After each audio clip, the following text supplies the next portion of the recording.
Halo Pak Yayan dan teman-teman, saya Clarissa Natalia Dinoto dari kelas 9D nomor absen 6. Hari ini saya akan presentasikan hasil dari PHP dan PHK PJOK saya tentang P3K. Nah, kita sebagai manusia ini kita nggak bakal luput dari kecelakaan. Baik itu kecelakaan yang berat ataupun kecelakaan yang ringan. Nah, kecelakaan yang ringan tuh atau kecelakaan yang simpel tuh yang sering terjadi dalam kehidupan kita sehari-hari itu misalnya terpleset, terus juga terjatuh gitu, itu juga termasuk kecelakaan. Dan juga kecelakaan lalu lintas, itu termasuk kecelakaan yang bisa berat, bisa ringan ya. Dan contohnya aja ini kecelakaan yang berat. Karena nggak memakai sabuk pengaman, akhirnya nyawa kita nggak bisa terselamatkan. Ya karena nggak menaati peraturan lalu lintas gitu. Padahal kalau misalnya kita menggunakan sabuk pengaman, mungkin nyawa kita masih bisa terselamatkan. Karena kan sabuk pengaman itu agak ngetat gitu ya di badan kita. Jadi mungkin banyak orang yang males memakai sabuk pengaman. Tetapi padahal sabuk pengaman tuh penting banget untuk mencegah terjadinya kecelakaan. Dan di negara kita pun masih banyak orang-orang yang tidak menaati peraturan lalu lintas. Mungkin karena mereka males ataupun lupa, saya nggak tahu yang pastinya. Cuman masih ada beberapa dari kita yang masih nggak memakai sabuk pengaman. Bukan di negara kita pun, mungkin di negara lain pun juga masih ada gitu yang tidak menaati peraturan lalu lintas. Lalu definisi P3K. P3K atau pertolongan pertama pada kecelakaan adalah upaya memberikan pertolongan dan perawatan secara cepat dan tepat terhadap korban kecelakaan atau penyakit mendadak sebelum korban dibawa ke rumah sakit atau puskesmas untuk mendapatkan pertolongan lebih lanjut dari para dokter dan tenaga medis. Nah, di sini ini ada kalimat yang menyatakan secara cepat dan tepat. Nah, jadi meskipun cepat, kita harus melakukannya itu secara tepat ataupun nama lainnya tuh benar gitu ya. Jadi kalau misalnya kita ngelakuinnya nggak benar tapi cepat, ya sama aja gitu, akan malah merugikan nyawa orang lain gitu. Lalu tujuan P3K. P3K memiliki beberapa tujuan, yaitu menyelamatkan nyawa korban, meringankan atau mencegah cedera korban, mengantarkan korban ke rumah sakit atau puskesmas untuk mendapatkan pertolongan lebih lanjut, menunjang upaya penyembuhan, dan memberikan rasa tenang kepada korban. Jadi biasanya karena korban itu setelah kecelakaan tuh biasanya panik ya. Karena ya habis kecelakaan siapa sih nggak panik. Cuman dengan adanya kita bisa menolong mereka agar mereka itu menjadi lebih tenang sedikit gitu.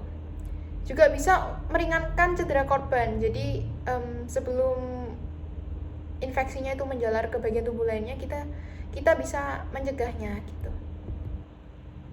Lalu peralatan-peralatan yang dibutuhkan. Yang pertama kapas, itu untuk membersihkan luka yang digunakan setelah dibasahi air yang bersih atau mungkin dengan alkohol. Perban atau kasa, yaitu digunakan untuk membalut luka agar terhindar dari infeksi. Plester, yaitu perekat yang digunakan untuk melekatkan perban atau kasa yang ditutupkan pada luka. Pembalut segitiga atau mitela digunakan untuk korban yang mengalami kecelakaan seperti patah tulang dan lain-lain. Gunting itu digunakan untuk memotong kasa, plester, dan lain-lain. Tandu itu digunakan untuk membawa korban yang tidak bisa jalan. Misalnya korban patah tulang, biasanya mereka gerak pun dikit gitu susah gerak, jadi biasanya pakai tandu gitu. Terus bidai itu berguna untuk menahan tulang yang patah agar tidak tambah parah. Lalu alat pelindung tuh seperti sarung tangan dan masker gitu, dan juga masih banyak lainnya. Lalu perlengkapan di dalam kotak P3K, yaitu yang pertama antiseptik untuk mencegah terjadinya infeksi, obat diare untuk mengobati penderita diare, obat alergi untuk mengobati penderita alergi, obat asma untuk mengobati penderita sesak nafas, obat batuk digunakan untuk mengobati penderita batuk, obat penurun panas digunakan untuk mengobati penderita panas atau demam, obat flu digunakan untuk mengobati penderita sakit flu, dan kapas untuk membersihkan luka, kasa kompres untuk mengompres bagian tubuh yang memar, dan plester untuk menutup luka yang kecil. Lalu tindakan pertolongan pertama pada kecelakaan kejadian darurat. Jadi pada saat kecelakaan kejadian darurat itu sebenarnya apa sih yang harus kita lakukan? Nah ini, Yang pertama yaitu pastikan posisi penolong aman. Jadi penolong tuh ya kita sendiri. Jika kita mau menolong tuh pastikan kita juga aman, karena kalau kita nggak aman akhirnya kita juga bisa menjadi korbannya gitu.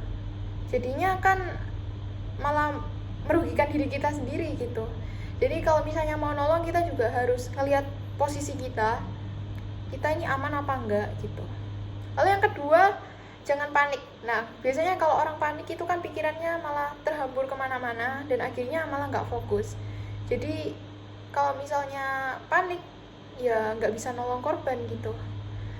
Lalu yang ketiga, hindarkan korban kecelakaan dari kecelakaan berikutnya. Misalnya ada korban yang kecelakaannya tergeletak di tengah jalan gitu. Dan apa yang harus kita lakukan yaitu hindarkan korban tersebut dari kecelakaan berikutnya, karena bisa saja kan kalau misalnya di tengah jalan itu ada mobil lewat lagi, akhirnya ketabrak lagi korbannya dan terjadi kecelakaan berikutnya gitu. Lalu yang keempat, jangan memindahkan korban secara terburu-buru, karena kalau misalnya kita memindahkan korban secara terburu-buru mungkin akan memperparah kondisi korbannya gitu. Misalnya korban patah tulang, kita memindahkannya secara terburu-buru, padahal korban patah tulang itu sebenarnya nggak boleh gerak gitu, karena kalau misalnya gerak akan memperparah lukanya.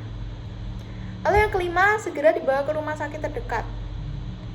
Nah, jadi gunanya kita yaitu untuk membawa mereka ke rumah sakit terdekat agar tidak terlalu terlambat. Karena mungkin sebagian dari kita kan kita cuma mau menolong mereka, kita juga bukan dokter ataupun bukan tenaga medis. Jadi untuk mendapatkan penanganan lebih lanjut maka dibawa ke rumah sakit atau puskesmas terdekat. Lalu di sini saya akan menjelaskan macam-macam cedera, tapi secara singkat saja. Itu secara umum ada 3, cedera ringan, cedera sedang, dan cedera berat. Cedera ringan tuh misalnya luka lecet, memar, keseleo ringan, dan lain-lain.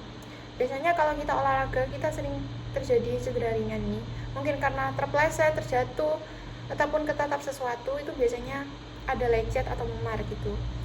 Kalau cedera sedang itu misalnya ligamen yang robek, melebarnya otot, dan lain-lain. Lalu cedera berat.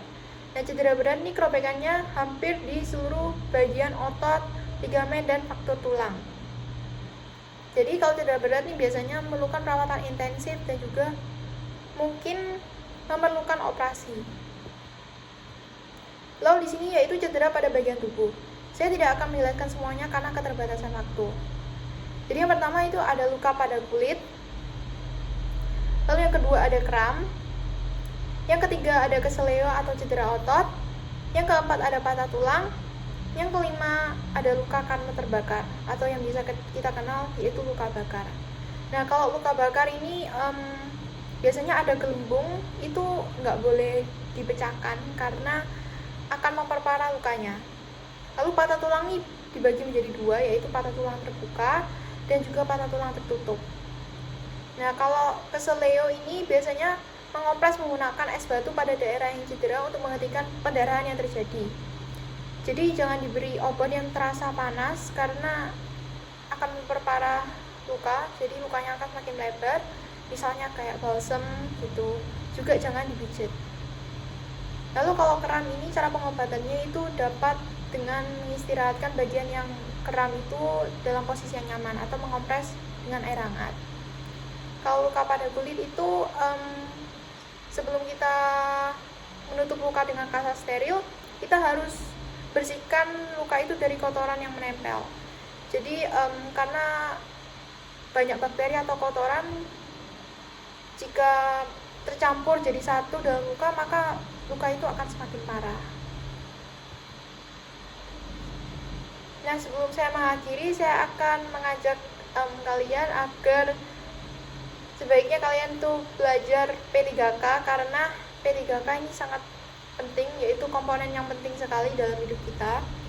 Dan kita belajar P3K nggak mungkin ada ruginya, nggak akan sia-sia karena sangat penting sekali bagi keselamatan hidup kita maupun keselamatan hidup orang lain.